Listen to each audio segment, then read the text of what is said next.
नमस्कार. नाट्यकलश पंचम मंडल प्रथम पाठ भीम घटोत्कचयोः संगमः या पाठाचा भाषाभ्यास आपण पाहत आहोत. प्रश्न क्रमांक 1 माध्यम भाषया ससंदर्भं स्पष्टीकुरुत. प्रथमं वाक्यम् एतत् बालशौण्डीर्यं दृष्ट्वा अहं सौभद्रं स्मरामि. सरलार्थ लिहिणार आहोत आपण या वाक्याचा. हा लहान मुलाचा हट्टीपणा किंवा उद्धटपणा पाहून मला सुभद्रेचा पुत्र अभिमन्यू याची आठवण येत आहे. यानंतर आपण या पाठाचा संदर्भ देणार आहोत. वरील वाक्य भीम घटोत्कचयोः या नाट्य उतार्यातून घेतले आहे. महाकवी भास यांच्या मध्यम व्यायोग या नाटकातून वरील पाठ घेतला आहे. अशा प्रकारे 1 मार्कासाठी सरळ अर्थ आणि 1 मार्कासाठी संदर्भ आपण लिहिणार आहोत. वनवासात असताना भीमाने हिडिंबा राक्षसाचा वध केला तेव्हा त्याची बहीण हिडिंबा याच्याशी त्याचा विवाह झाला.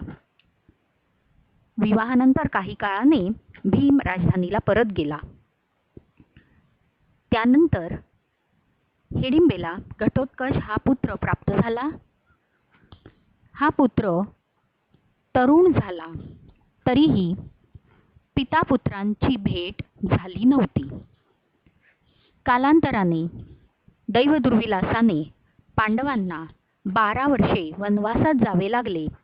त्यावेळी भीम त्याच अरण्यात परत आला आहे हे हिडिंबेला कळले. तेव्हा भीमाशी भेट व्हावी यासाठी हिडिंबेने एक युक्ती केली.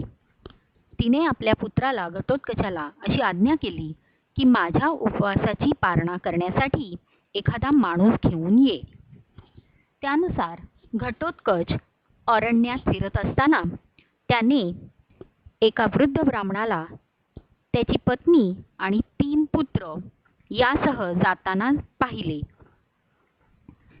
ब्राह्मणांना त्रास देऊ नये हे संस्कार घटोत्कचावर होते, परंतु आईने सांगितल्यामुळे आईसाठी हे काम करायचे असे त्याने ठरवले आणि या कुटुंबाला अडविले.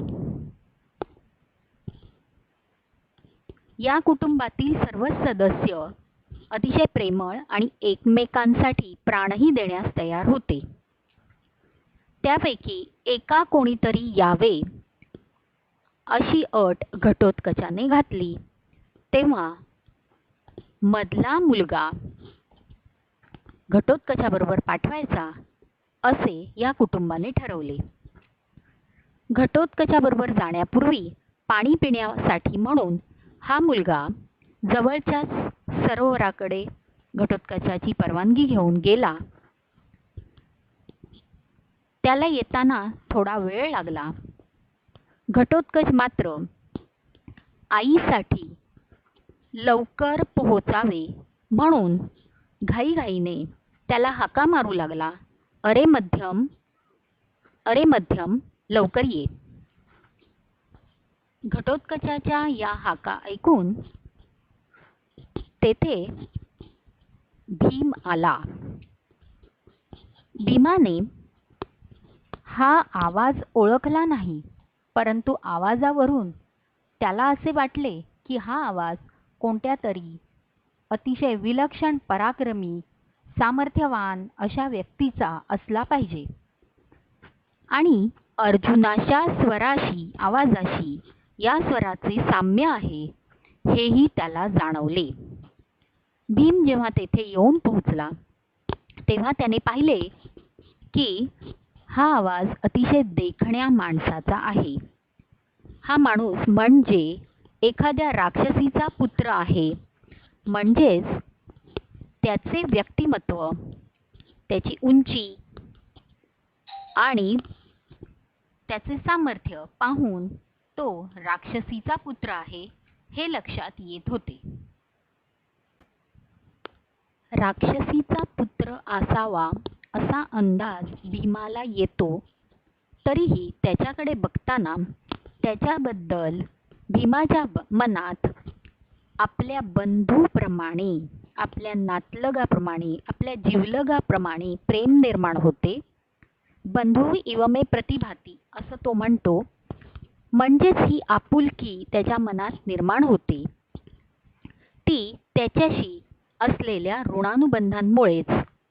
आणि म्हणून येथे लेखकाने पिता पुत्रांना एकमेकांबद्दल केवळ प्रथम दर्शनातच वाटलेली ओढ, वात्सल्य, प्रेम, आपुलकी या भावना मुद्दाम दर्शविल्या आहेत. भीम तेथे आल्यावर त्याच्या लक्षात येते की या राक्षसीच्या पुत्राने ब्राह्मण कुटुंबाला अडवलेले आहे आणि म्हणून त्यांना सोडवायचे असे तो ठरवतो. आणि म्हणून तो विचारतो, का बरं सज्जनांच्या बाबतीत तू हा अपराध करत आहेस? त्यांना सोड. त्यावर घटोत्कच मी सोडणार नाही असे उत्तर देतो. त्याचे उत्तर देण्याची पद्धत पाहून भीम स्वतःशी विचार करतो, हा कोणाचा बरं पुत्र असेल? माझ्या भावांचे सर्वच गुण याच्यामध्ये दिसत आहेत.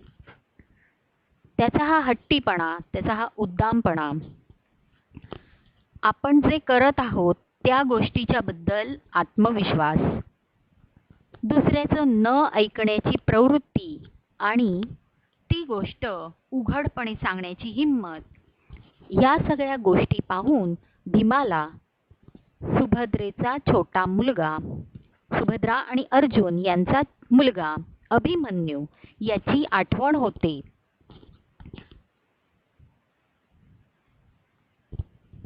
अशा प्रकारे या वाक्याचं स्पष्टीकरण आपण सांगितलं.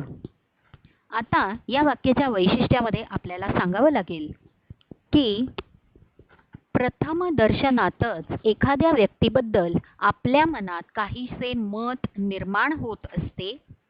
भीमाच्या मनात घटोत्कचाबद्दल आपला मुलगा असल्याप्रमाणे वात्सल्य निर्माण झाले, हे कवीने किंवा लेखकाने येथे दाखवून दिले आहे.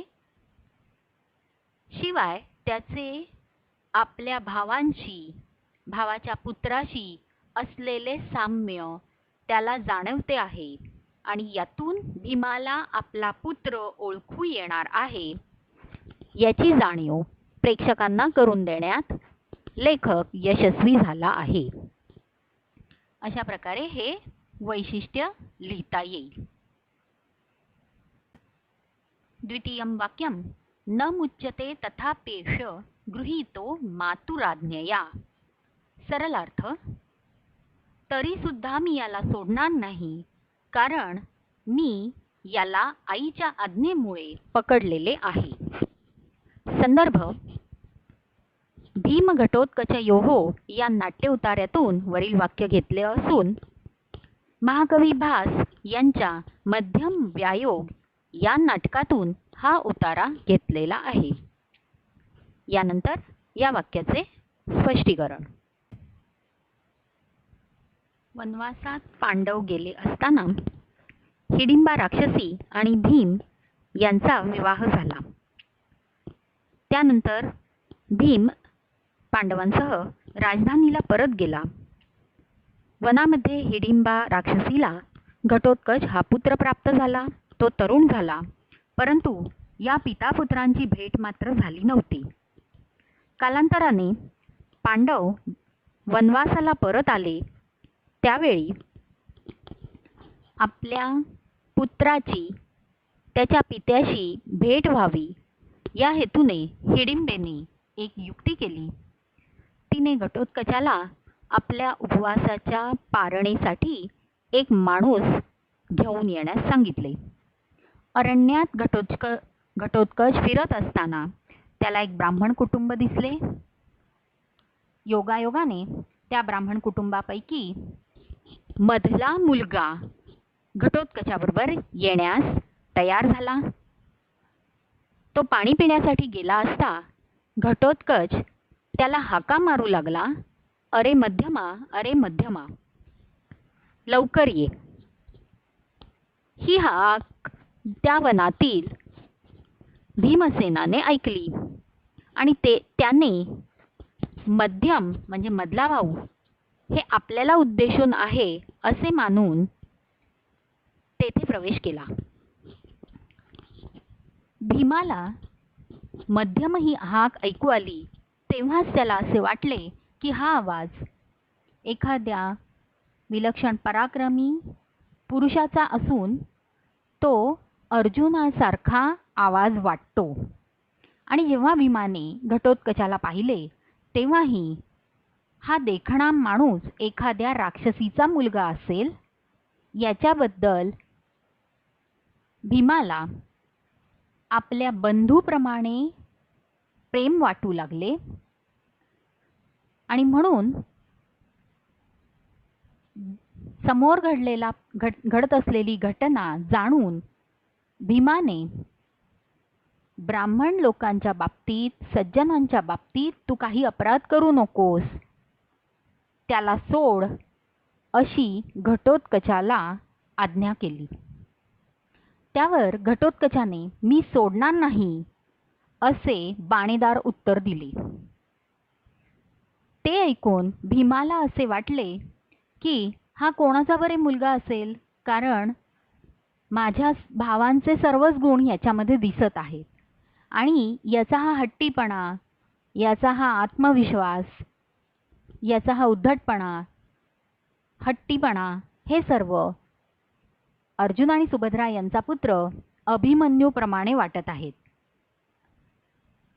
आणि तरी भीम पुन्हा एकदा त्याला म्हणतो, अरे याला सोड. तेव्हा घटोत्कच जे उत्तर देतो ते फार मार्मिक आहे.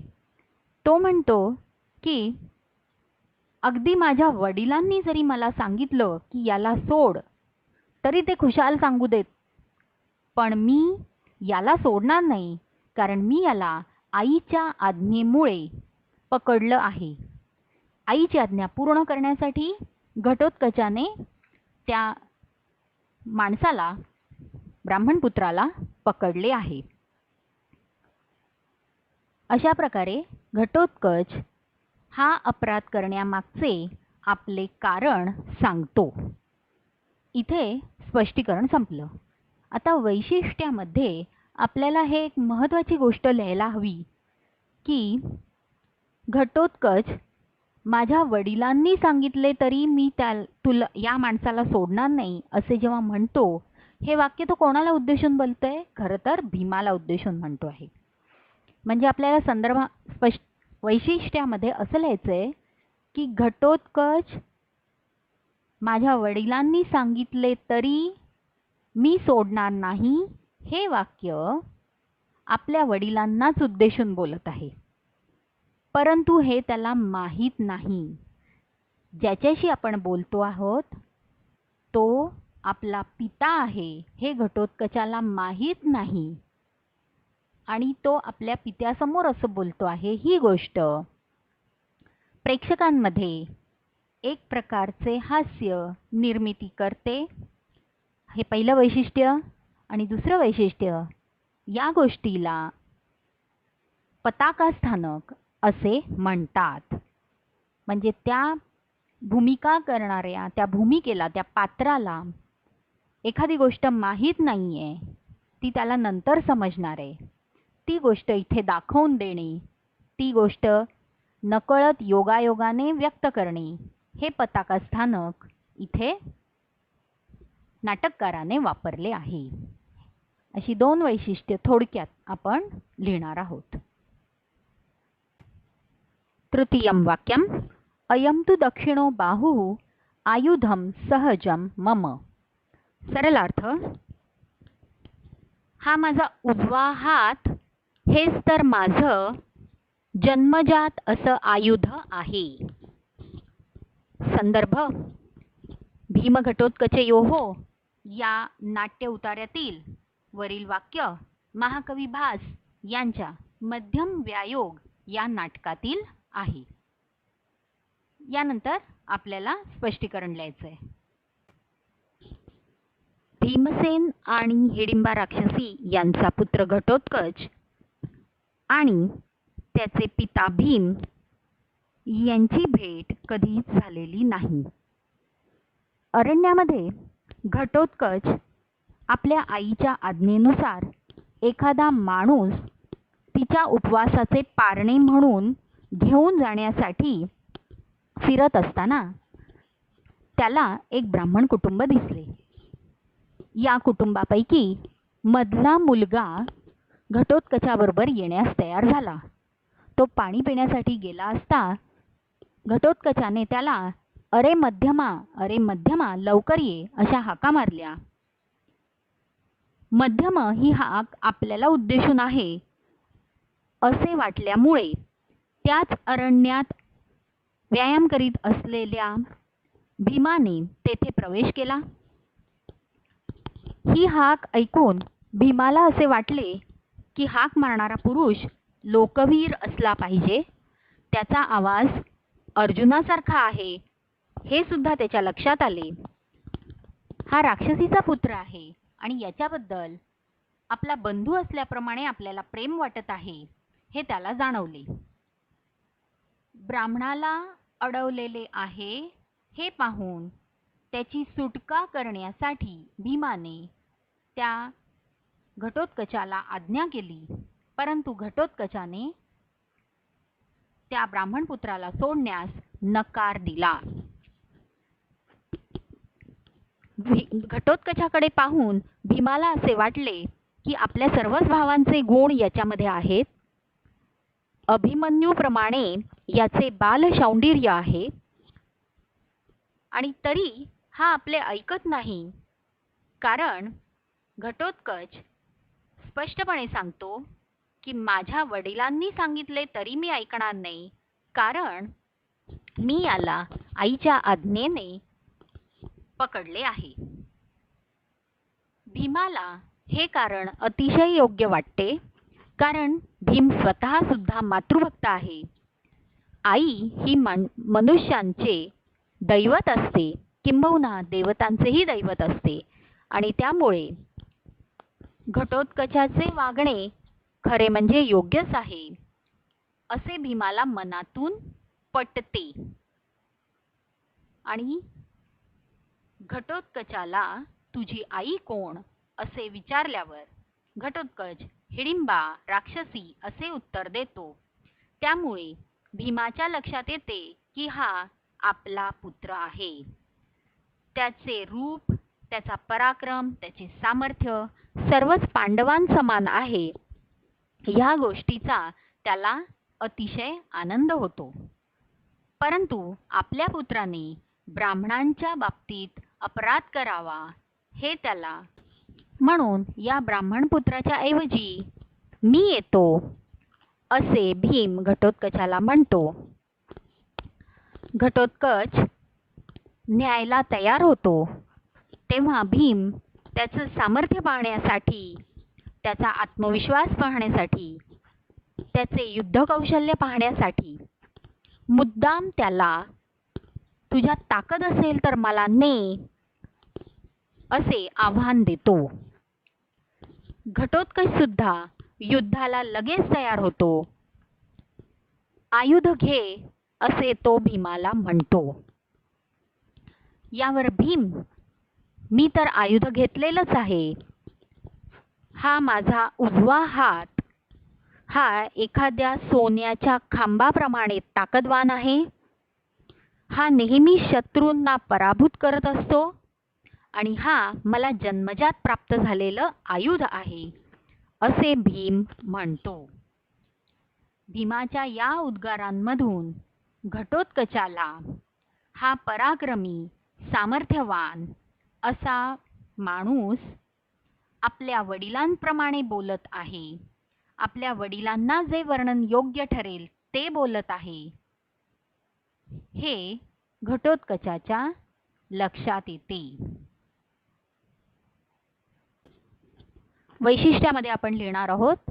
अशा प्रकारे घटोत्कचाला सुद्धा आपल्या वडिलांची, ज्या वडिलांची कधीही भेट झालेली नाही असे आपले वडील एखाद्या वेगळ्याच परिस्थितीत आपल्या समोर आले आहेत. घटोत्कच त्यांना ओळखत नाहीये, परंतु टप्प्याटप्प्याने, क्रमाक्रमाने त्याच्याही मनात वडिलांबद्दल कदाचित चांगल्या भावना म्हणजेच ओळख निर्माण होत आहे, हे कवी दाखवू इच्छितो. आणि म्हणून प्रथम घटोत्कचाच्या मनात हा देखणा आहे, हा माझ्या बांधवांप्रमाणे आहे असे त्याच्याही मनात येते. आणि मग आपल्या वडिलांप्रमाणे तो बोलत आहे हेही त्याच्या लक्षात येते.